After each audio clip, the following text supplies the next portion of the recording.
कोई आत्मा को आश्चर्य से देखता है, कोई इसे आश्चर्य की तरह बताता है तथा कोई इसे आश्चर्य की तरह सुनता है, किंतु कोई कोई इसके विषय में सुनकर भी कुछ नहीं समझ पाते।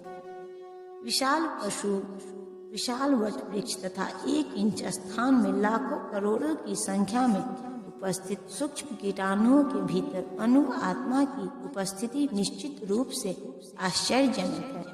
अल्पज्ञ तथा दुराचारी व्यक्ति अणु आत्मा के स्फुलिंग के चमत्कारों को नहीं समझ पाता, भले ही उसे बड़े से बड़ा ज्ञानी जिसने विश्व के प्रथम प्राणी को ब्रह्मा को भी शिक्षा दी हो क्यों न समझाएं। वस्तुओं के स्थूल भौतिक बोध के कारण इस युग के अधिकांश व्यक्ति इसकी कल्पना नहीं कर सकते कि इतना सूक्ष्म कण किस प्रकार इतना विराट तथा इतना लघु बन सकता है। अतः लोग आत्मा को इसकी संरचना या उसके विवरण के आधार पर ही आश्चर्य से देखते हैं। इंद्रिय तृप्ति की बातों में फंसकर लोग भौतिक शक्ति से इस तरह मोहित होते हैं कि उनके पास आत्मज्ञान को समझने का अवसर ही नहीं रहता।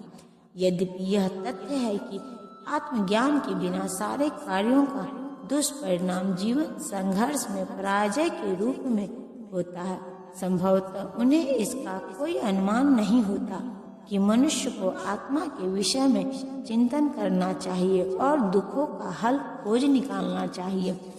ऐसे थोड़े से लोग जो आत्मा के विषय में सुनने के इच्छुक है, अच्छी संगति पाकर भाषण सुनते हैं, किंतु कभी कभी अज्ञानवश वे परमात्मा तथा अनु आत्मा को एक समझ बैठते हैं।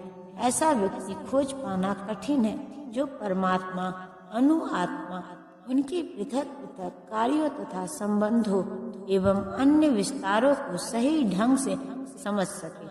इससे अधिक कठिन है कि ऐसा व्यक्ति खोज पाना जिसने आत्मा के ज्ञान से पूरा लाभ उठाया हो और जो सभी पक्षों से आत्मा की स्थिति का सही निर्धारण कर सके। किंतु यदि कोई किसी तरह से आत्मा के इस विषय को समझ लेता है तो उसका जीवन सफल हो जाता है।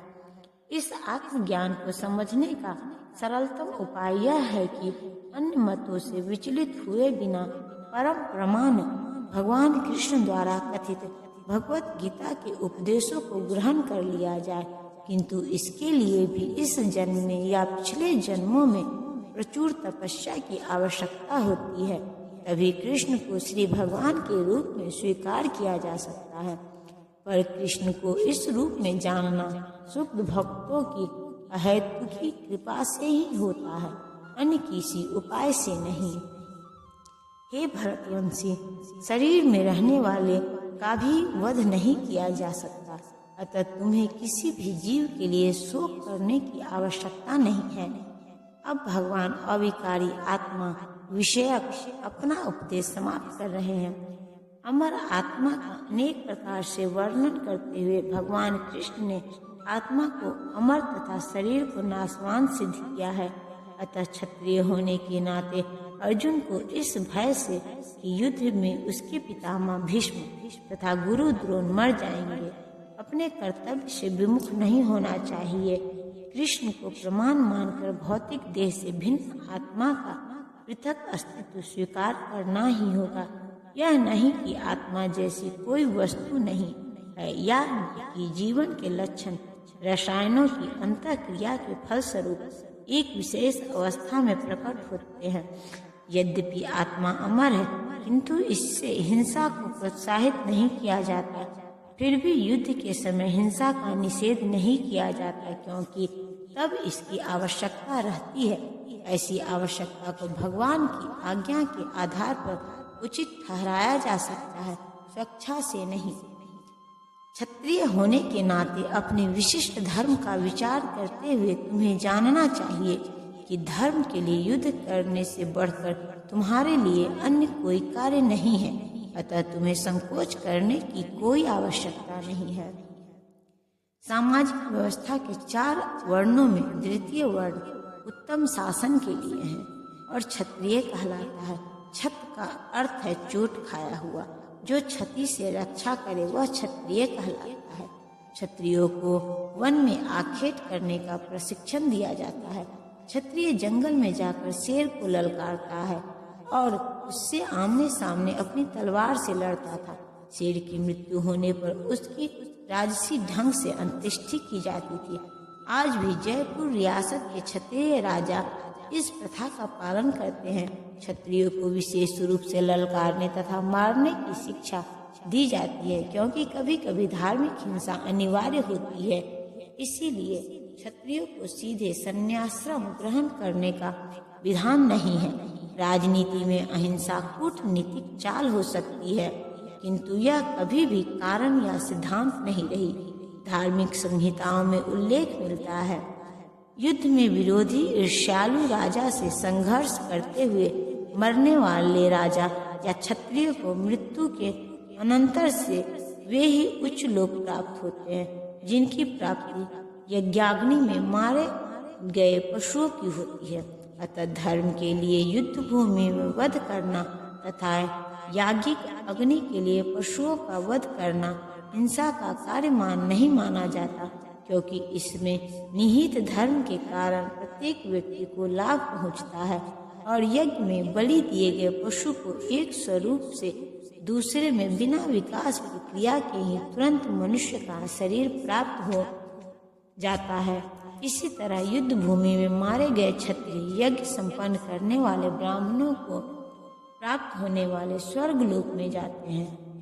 स्वधर्म दो प्रकार का होता है। जब तक मनुष्य मुक्त नहीं हो जाता तब तक मुक्ति प्राप्त करने के लिए धर्म के अनुसार शरीर विशेष के कर्तव्य करने होते हैं।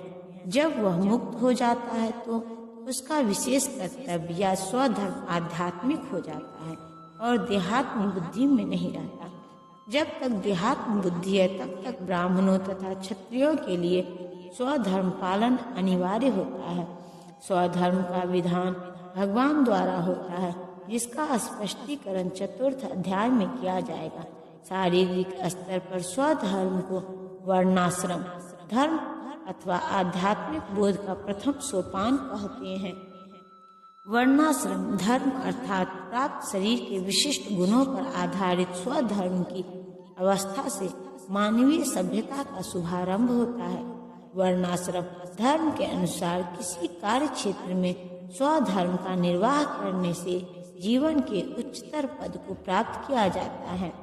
हे पार्थ, वे क्षत्रिय सुखी हैं जिन्हें ऐसे युद्ध के अवसर अपने आप प्राप्त होते हैं, जिससे उनके लिए स्वर्ग लोक के द्वार खुल जाते हैं। विश्व के परम गुरु भगवान कृष्ण अर्जुन की इस प्रवृत्ति की भर्त्सना करते हैं। जब वह कहता है कि उसे इस युद्ध में कुछ भी तो लाभ नहीं दिख रहा, इससे नरक में शाश्वत वास करना होगा। अर्जुन द्वारा ऐसे वक्तव्य केवल अज्ञान जन्य थे। वह अपने स्वधर्म के आचरण में अहिंसक बनना चाह रहा था, किंतु एक क्षत्रिय के लिए युद्ध भूमि में स्थित होकर इस प्रकार अहिंसक बनना मूर्खों का दर्शन है।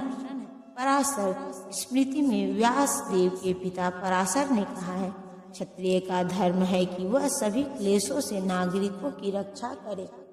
इसीलिए उसे शांति तथा व्यवस्था बनाए रखने के लिए हिंसा करनी पड़ती है।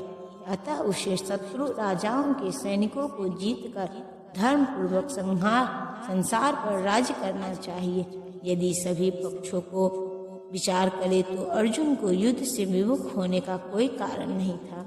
यदि वह शत्रुओं को जीतता है तो राज्य भोग करेगा, और यदि वह युद्ध भूमि में मरता है तो स्वर्ग लोक को जाएगा, जिसके उसके लिए खुले हुए हैं। युद्ध करने से उसे दोनों ही तरह लाभ हैं।